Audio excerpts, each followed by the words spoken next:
Saudara sekalian, menimbang-nimbang ketiga bacaan yang diberikan oleh gereja hari ini untuk kita resapi,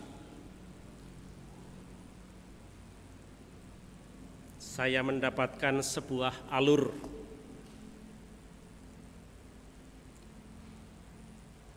dan saya akan mulai dari Injil Lukas. Hanya akan ada dua hal yang menjadi poin saya. Alamat pembicaraan Yesus itu jelas. Kepada kamu yang mendengarkan aku.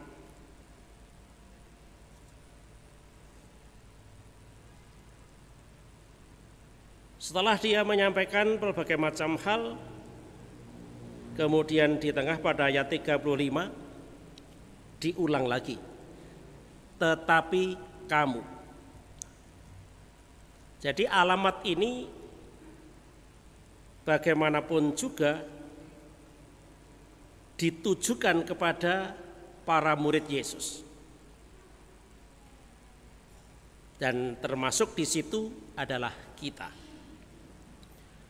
Kita mau menjadi murid Yesus Kristus dimulai katakanlah dengan masa katekumen dan kemudian dibaptis. Apa yang diajarkan oleh gereja tentang baptisan kita? Ditegaskan bahwa sakramen baptis itu menghapus dosa lama atau dosa asal atau dosa Adam.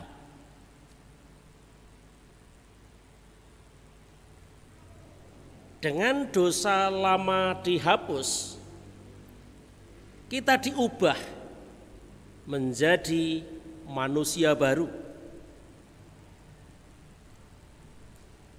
Kita meninggalkan cara hidup lama yang dalam bahasa Paulus disebutkan cara hidup duniawi atau cara hidup kedagingan. Dan karena kita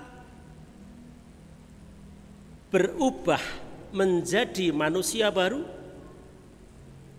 maka kita hidup dengan roh yang baru, yaitu roh Allah, roh Yesus.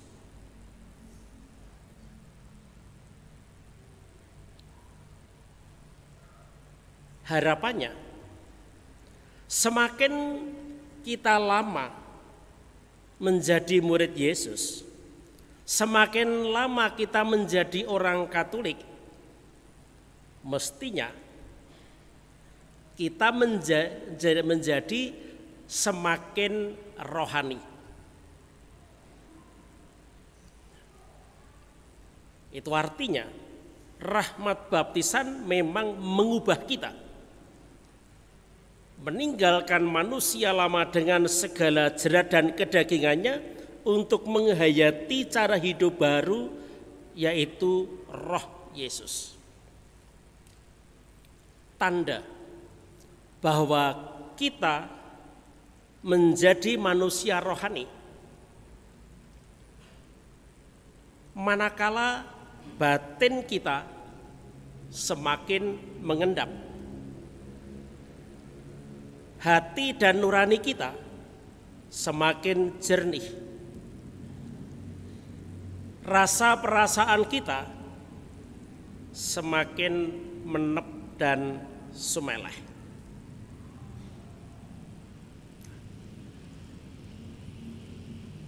Kalau kita memiliki batin yang jernih dan semeleh,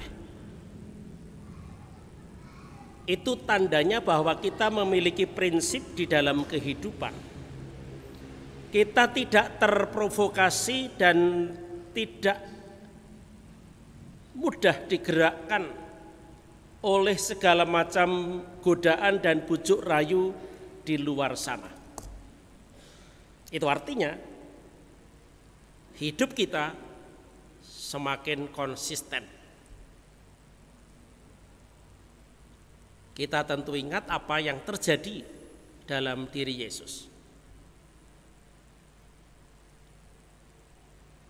Setelah Yesus dibaptis di Sungai Yordan, dia dibawa oleh Roh pergi ke padang gurun, berpuasa 40 hari 40 malam. Di dalam masa 40 hari 40 malam itu, oleh Injil dikisahkan bahwa Yesus menghadapi ujian. 3 jenis ujian, dari yang ringan sampai yang berat. Dan kita juga tahu bahwa Yesus menghadapi berbagai macam ujian itu dengan sikap yang jelas dan tegas.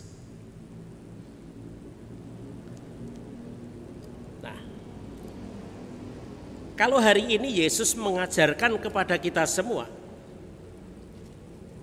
aku berkata kepadamu, kasihilah musuhmu, berbuatlah baik kepada orang yang membenci kamu,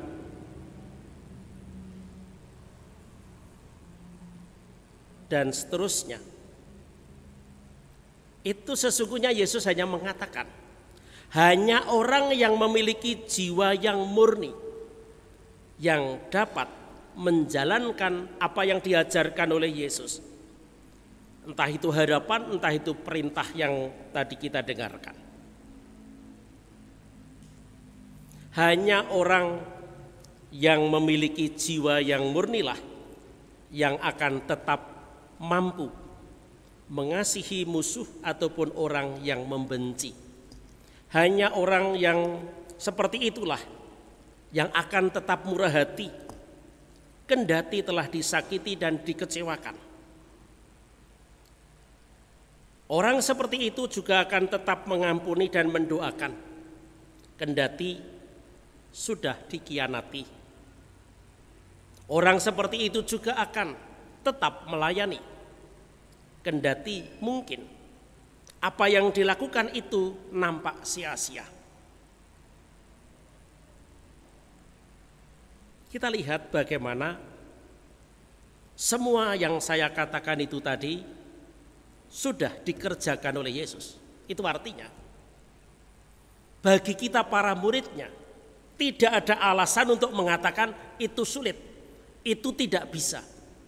Tidak. Yesus sudah mengerjakan semuanya. Dari apa yang dikatakan, dan kita lihat pada akhirnya dia membuktikan bahwa yang dia katakan itu dapat dilaksanakan. Yesus telah menjalankan apa yang tidak mungkin menjadi mungkin. Dan ini menjadi harapan bagi kita semua.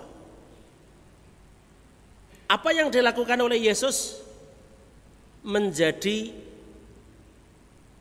menjadikan kita semakin yakin kalau Yesus itu bisa, saya juga harus bisa. Apa itu? Kita lihat. Sepanjang masa karyanya,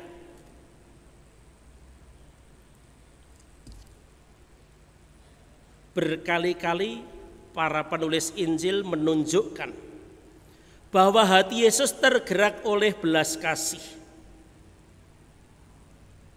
Itu artinya apa? Yesus itu mau menjadi sesama bagi para korban, bagi mereka semua yang menderita.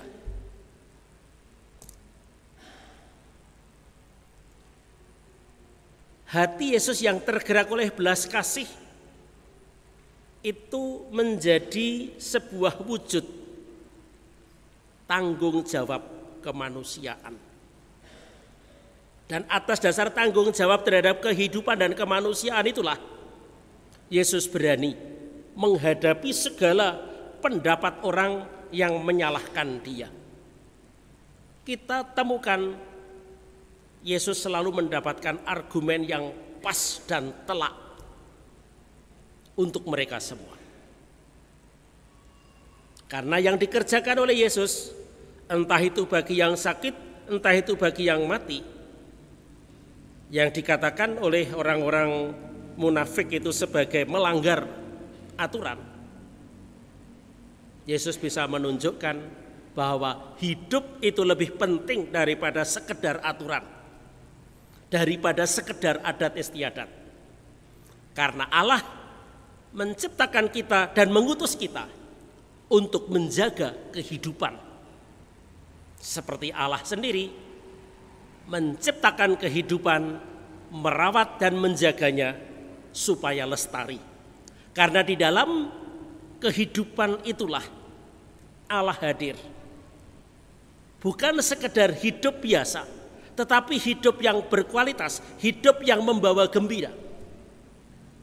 Dan itu dikerjakan oleh Yesus di dalam masa karyanya. Di dalam kelompok khusus para murid atau para rasul, kita juga melihat Yesus itu seorang pemimpin, seorang guru yang konsisten di dalam mencintai dan melayani.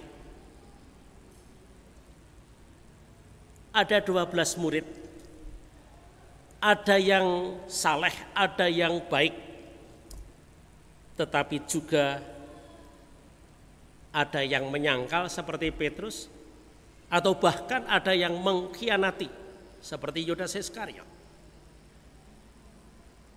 Tetapi catatan penginjil Yohanes menunjukkan kepada kita bahwa Yesus tetap pada sikapnya, terhadap pilihan hidupnya, membasuh kaki para murid. Dan dia menegaskan, kalau kamu menyebut aku guru dan Tuhan, dan katamu itu tepat. Kalau aku yang adalah guru dan Tuhanmu melakukan hal ini, hendaknya kamu saling membasuh kakimu. Itu bukan pilihan. Itu lebih daripada pilihan, adalah harapan. Dan lebih daripada harapan itu adalah perintah.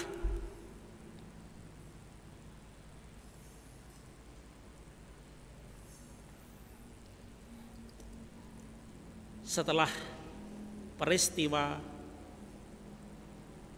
perjamuan malam terakhir di mana Yesus membasuh kaki para muridnya, Yesus kemudian digantung di atas kayu salib. Dan di sana salah satu kalimat yang diucapkan oleh Yesus adalah, "Ya Bapa, ampunilah mereka ini, karena mereka tidak tahu apa yang telah mereka lakukan." Yesus sebelum menghembuskan nafas yang terakhir, dia mengampuni. Mengampuni orang-orang yang telah menyalibkan dia, mengampuni orang-orang yang telah menampar dia, mengampuni orang-orang yang meludahi wajahnya. Itu contoh-contoh yang konkret dan itu urut kalau kita renungkan.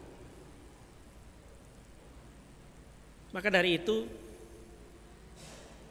mari kita semua yang menyebut diri sebagai murid Yesus Kristus dan sudah menerima rahmat baptisan, mari kita berusaha dengan sekuat tenaga untuk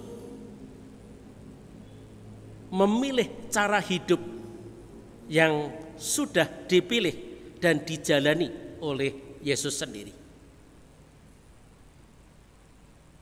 Jangan kita ragu, jangan kita sangsi, jangan kita tidak percaya diri. Di dalam setiap kesulitan apapun, termasuk di dalam mengampuni. Manakala kita mengatakan kepada diri sendiri, ayo berikan pengampunan kepada mereka yang telah meludahi wajahmu, yang telah menghina engkau. Saat itulah saat kita mengatakan aku mengampuni engkau dan mendoakan kepada Tuhan, saat itu kita menunjukkan kepada diri kita sendiri dan kepada orang lain bahwa kita adalah orang-orang yang kuat, orang-orang yang berani, orang-orang yang rohani.